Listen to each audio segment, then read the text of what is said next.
Baik, kembali lagi di channel Quick Story. Apa kabar teman-teman semuanya? Yang jelas dalam keadaan sehat ya. Mari kita simak informasi sebagai berikut. BKN kumpulkan data pegawai honorer, hasilnya bikin kaget.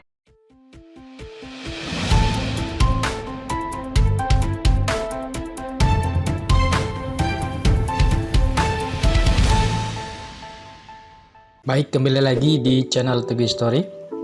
Pada kesempatan kali ini, kita akan memberikan informasi update, informasi terbaru seputar tenaga honorer.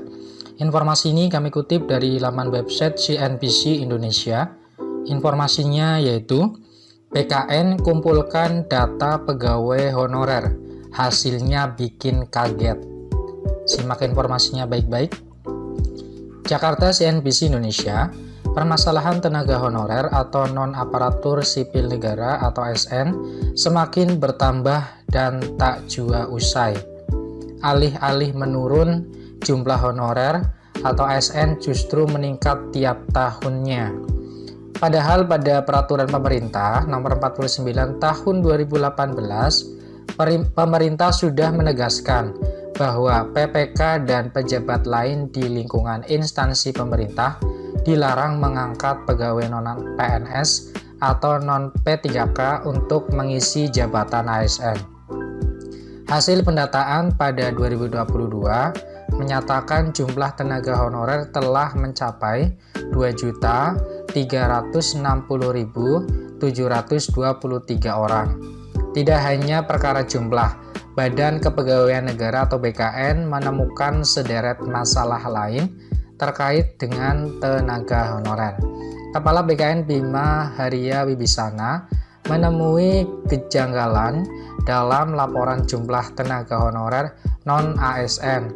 Hal ini dibeberkannya dalam paparan di rapat kerja dengan Komisi 2 DPR RI, Senin malam 21 November 2022. Kejanggalan tersebut merupakan data yang menunjukkan masih ada 360.950 tenaga honorer yang belum diangkat menjadi ASN, padahal masa kerjanya sudah 11-15 tahun.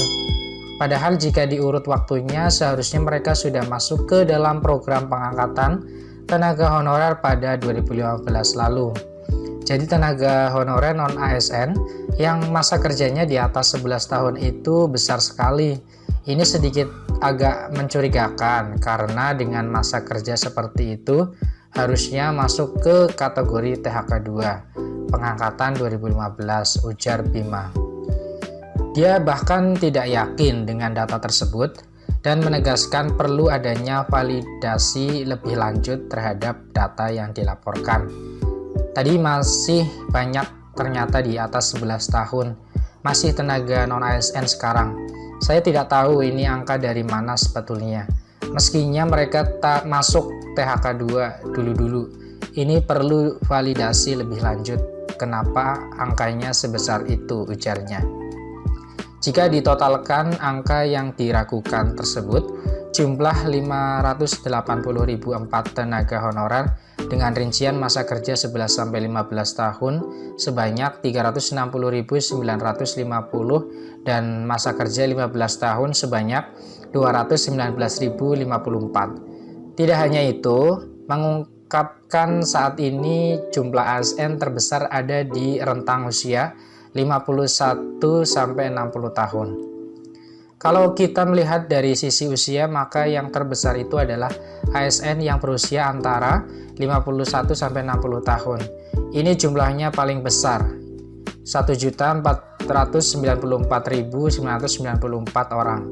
Paparnya dalam rapat kerja dengan Komisi 2 DPR RI, Senin 21 November 2022. Jika mengacu pada Peraturan Kepala Badan Kepegawaian Negara Nomor 3 Tahun 2020, pada pasal 7 ayat 2 yang menyebutkan bahwa batas usia pensiun yakni 58 tahun bagi pejabat administrasi, pejabat fungsional ahli muda, pejabat fungsional ahli pertama, dan pejabat fungsional keterampilan 60. Itu artinya jumlah itu cukup banyak untuk nantinya berkurang akibat usia tersebut akan banyak yang pensiun. Selain masa jabatan atau BKN juga menemukan adanya 5.943 tenaga honorer yang mendapatkan gaji lebih dari 10 juta per bulan. Sedangkan di sisi lain ada tenaga honorer yang tidak mendapatkan gaji resmi sama sekali. BKN mencatat jumlahnya sebanyak 261.023 orang. Dari sisi gajinya ini, gajinya agak aneh juga, ada yang di atas 10 juta, non-ASN di atas 10 juta, ada 5.943 orang. Tapi ada juga yang tidak punya gaji sama sekali, kosong. Ini juga agak mengherankan. Kenapa mereka bekerja sebagai non-ASN tapi tidak bergaji sama sekali?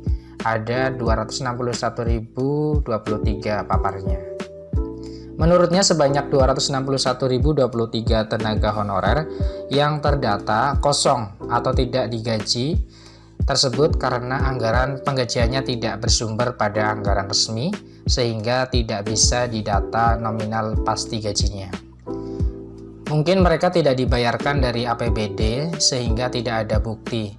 Biasanya dibayarkan dengan saweran, dana taktis, dan lain-lain yang tidak bisa dipertanggungjawabkan pengeluarannya. Tidak ada kwitansinya katanya. Demikian informasi yang bisa kami share. Semoga bermanfaat, jadikan sebagai bahan referensi. Tetap semangat, selalu berpikir positif. Terima kasih atas perhatiannya. See you next time. Assalamualaikum warahmatullahi wabarakatuh.